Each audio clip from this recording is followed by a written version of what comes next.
हे बोले बाबा, माझा रोग कसा बरा होईल?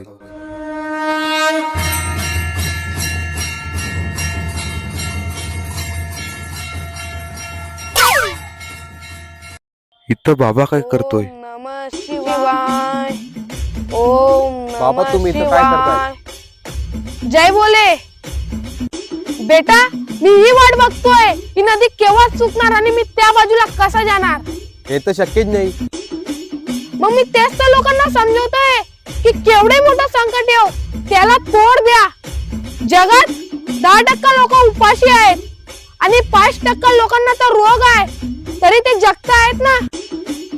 रोग आहे तर त्याच्यावर मार्ग पण आहे. माणसाचं जीवन एकदा येतं आणि ज्याला दुःख तोच खरा मर्द. म्हणून उठताना झोपताना महादेवचे नाव घ्या, तुमचं कल्याण होईल. जय बोले. जय बोले.